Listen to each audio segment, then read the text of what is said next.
Uh, so first off, thank you guys for being here. I want to just always say, is always thankful that we get the opportunity to go out to Vegas and play against UNLV.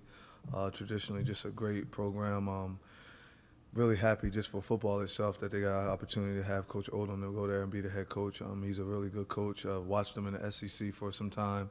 The time he spent at Arkansas as a coordinator, assistant head coach in Missouri. Just known to be a really good football coach, a great defensive coordinator. Their offensive coordinator, Marion, really just a rising star, a young guy when it comes to the offense that he runs, the go-go offense, and I think he does a real good job of, players relate to him. Their defensive coordinator, Mike, you could just see that the kids play for him. So watching the tape is cool to watch it. It's like, wow, I like how they play. So we'll get the opportunity to go out and compete. The kid Malik Williams, the new quarterback that's their quarter now, is really athletic. Like, he's fun to watch. I just like watching him. He's a good player. It's like a better version of how I was in high school. I played quarterback, so that size. So just get them to see him. It's pretty fun to watch him do that. The receivers, to me, are really good. You got 11, you got 21, 23. 11's really good, a kid from Georgia. He can play football. He's a real good football player. The running back, 25, 9. 20's the tough kid, real tough. 5 can run, and 9, not only is he good when it comes to at running back, but also in the return game. I think he does a real good job. On the defensive side of the ball, I think their secondary, they're ball hawks. I like 7 a lot. I like Powell. I think he's 16. Yeah, I know he's 16, matter of fact. Powell's real good, and they just do a lot of stuff up front. So it's always moving and running around when it comes to the front, but I'm excited to play against those guys. Coach Sherbert, the special teams coordinator, is an old school coach. Has been coaching for a long time and has always done a good job and is very detailed.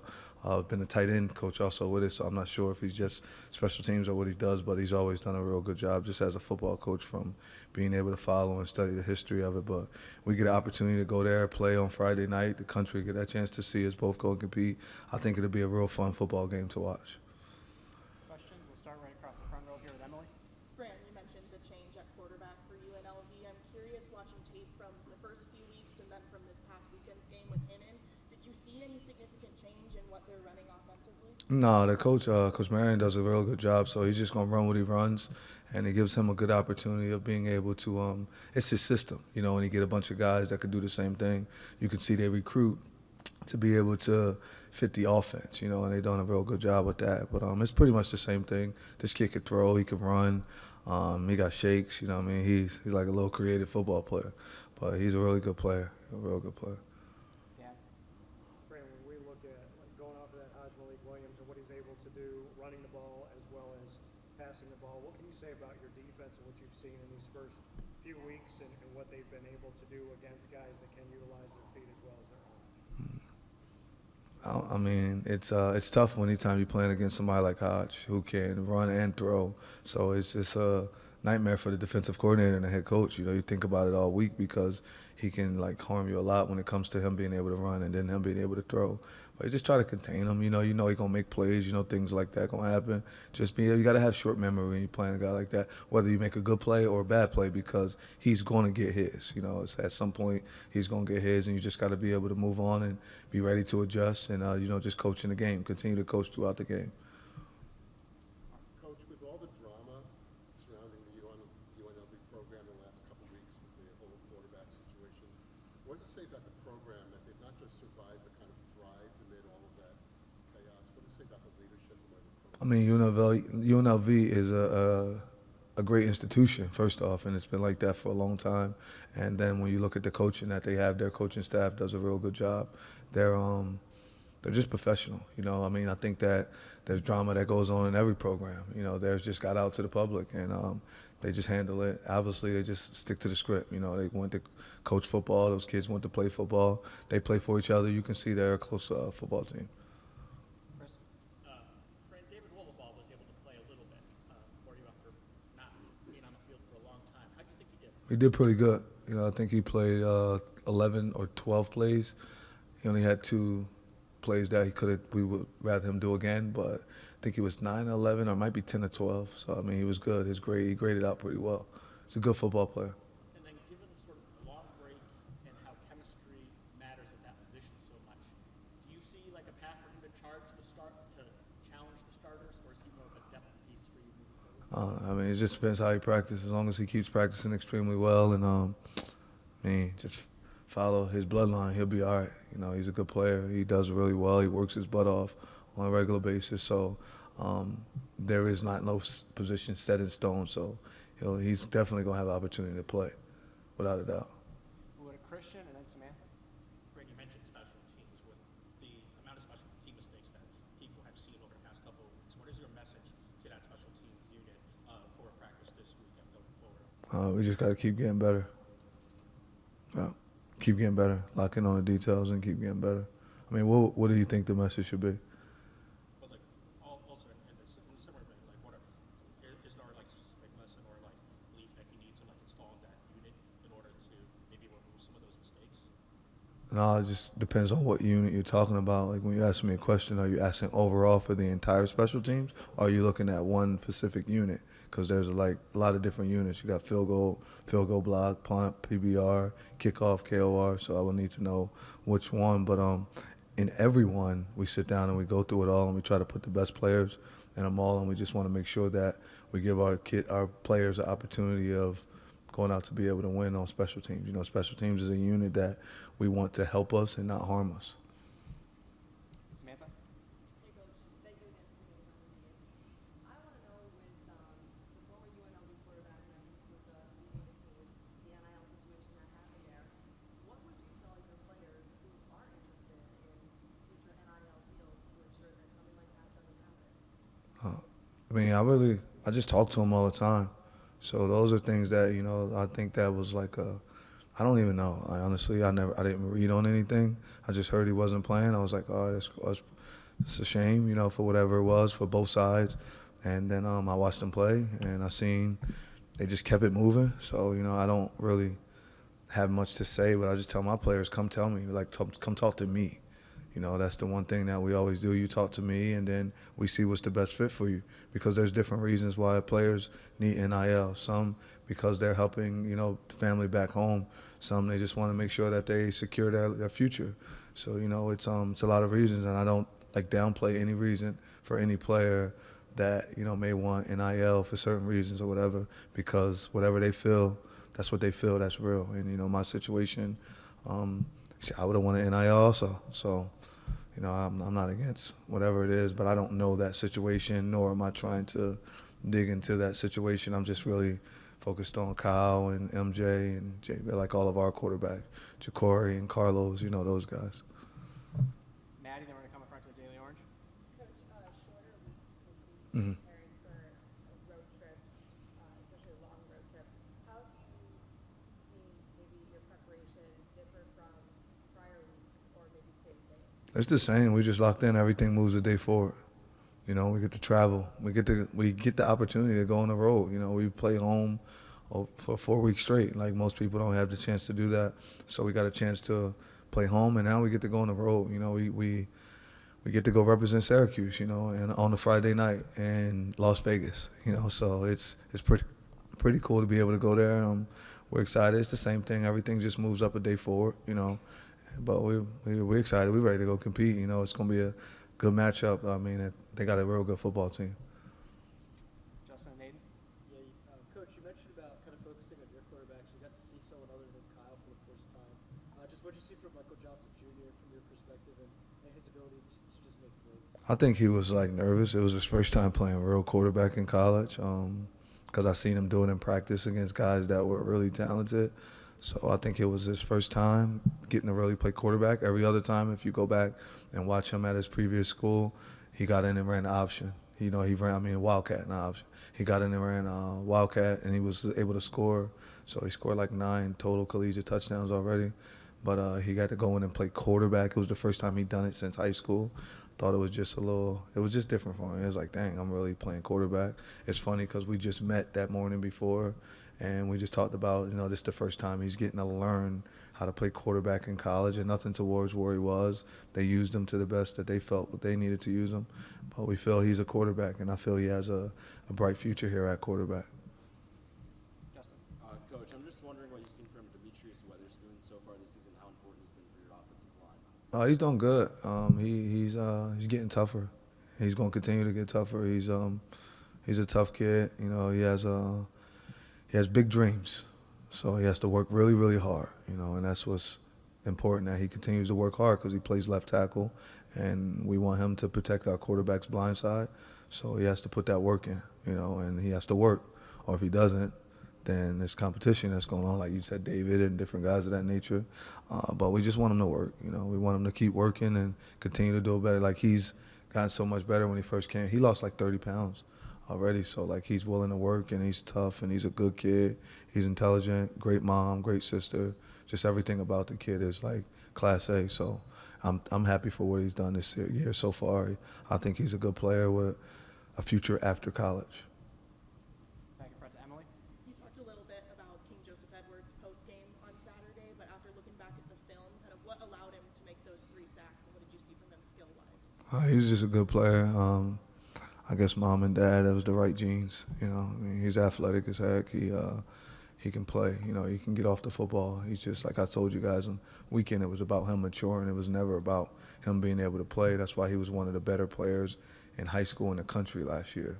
And it's just about him continuing to mature and being able to handle all that comes with getting on a football field. You know, there's several types of pressure. We always talk about good pressure and bad. Could he handle all the pressure that comes when you do well? And we feel as though, okay, let's get King in. You know what he's going to do when he go in, because he does it in practice all the time. But as you can see from that alone, you know, it's about developing a young man, not just about putting football players on the field that can do well, and they do well in football, but they're not there mentally, and they're not there all the way around. So then, you know, you're not really getting them to grow up. And my job is to be able to help him become a young man and a good student athlete. And, I mean, he did well in the classroom, and now he's done even better on the football field. So I'm just hoping that you'll get to see a lot more of King. Mark, then Chris? Coach, with the inconsistency in the field goal kicking game, does that change your strategy on offense? You know, if you have a prospect trying for a long field goal versus maybe going for it on 4th down, does that change your thinking? I mean, if we can't make a field goal 42 yards, you think I'm going to go for a 48? You know what I'm saying? So, I mean, would it change yours? Yeah, so, I mean, some of the stuff that you, like, asked is, like, just, yeah, I mean, it's common sense, you know. It just becomes a different 4-down territory and things of that nature, you know.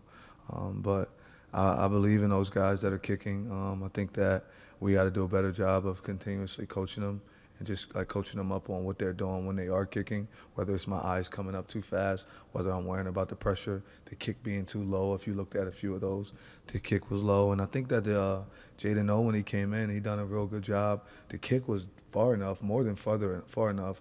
It was just wide right. So we fixed that up, then Jaden would have been able to make a, 50-plus yard field goal right there. But I agree with you that it makes you think a little bit different, you know, but it also makes the offensive coordinator call a little bit different because, hey, I'll tell him now, you got 2 down here, you know, as long as you get within X, Y, and Z.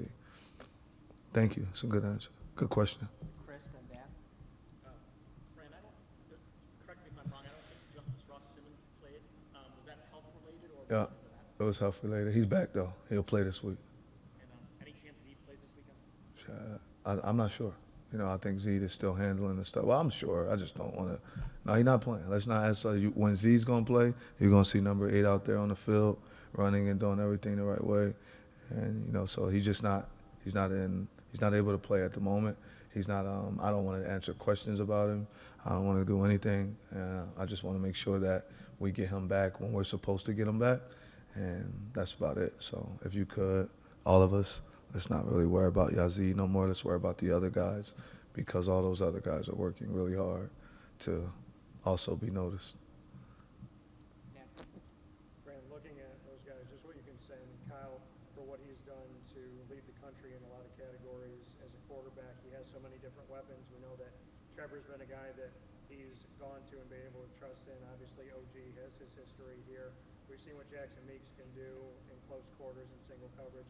What are you taking away from the receiving core and the plethora of options that not only does Kyle have, but that he uses? I think it shows you that if I was a recruit with the offense and what we do, that I would come here because you'll be able to get the football It also shows you that you can also run, because it's what the defense gives, and Kyle's extremely intelligent when it comes to the RPO game. You guys will look at it and see that it was like 50 passes, but it's RPO. So if he sees something coming down, he's able to pull and just throw off of that. So, a lot of those times it's supposed to be runs, but because of what they show us and what they give, he's smart enough to be able to pull it and go. And I think it shows you that Coach Nuns does a really good job, and him and Kyle are just clicking.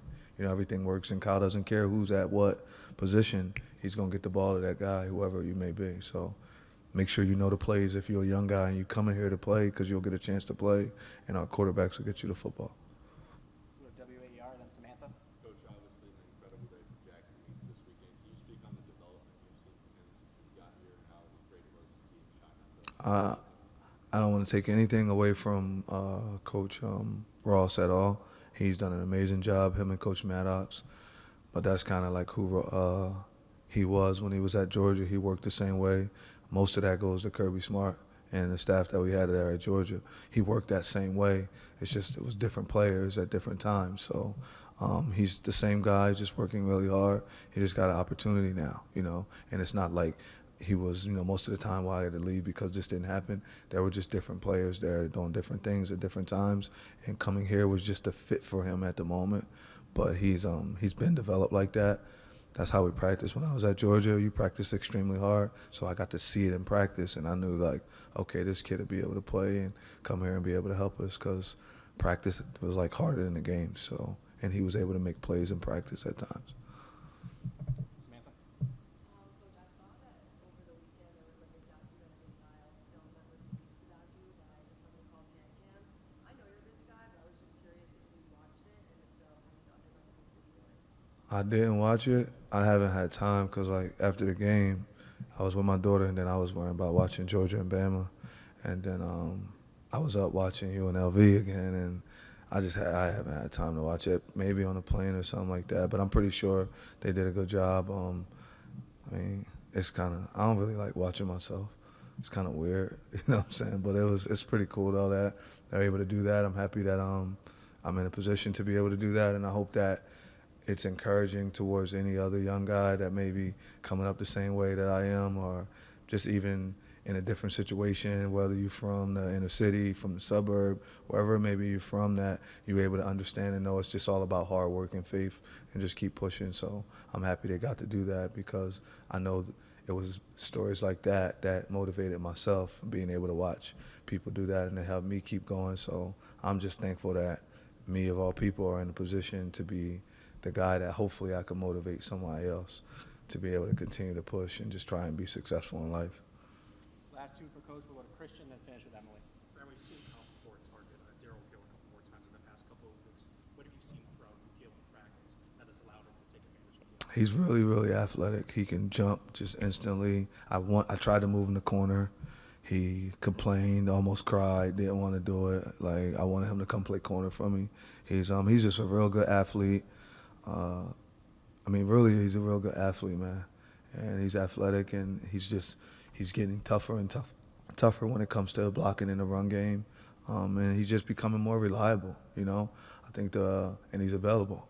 The best ability is availability. He's available, and he's able to play, so you can see his talent. And I think he's going to only continue to get better and better as long as he continues to pack on them pounds, continue to get bigger, and it'll help us a lot. And then last question to Emily. Noticed Marlo doesn't have his boot on anymore. Is he back to practicing this week or anytime soon? It's a secret. Nah, he's not bad. We said 6 weeks, so it's not 6 weeks yet, but he's working hard. He's doing a good job. He's been running already in the water. He'll be running on flatland soon, I think today or tomorrow or something like that. But he's working his butt off. He's leading right now. Challenged him yesterday to lead even more than he's doing. But he's working extremely hard. He is one thing we mess with him about. He got these fat sneakers that look really bad because they feel good on his feet. So he already got the onk sneakers, we call them. He got old man sneakers right now.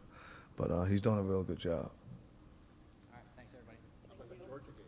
Georgia game? How was that? Your emotions during that game? Yeah, it was the whole time. Like I tell everybody, I knew, like, they don't flinch. That's Kirby Smart. So, it's just things didn't go the right way. But, you'll see him in the SEC championship. So it's harder to win a SEC championship than it is a natty. So after they win the SEC championship, then you'll see what he does after that. But Kirby the GOAT, so we'll see how it goes.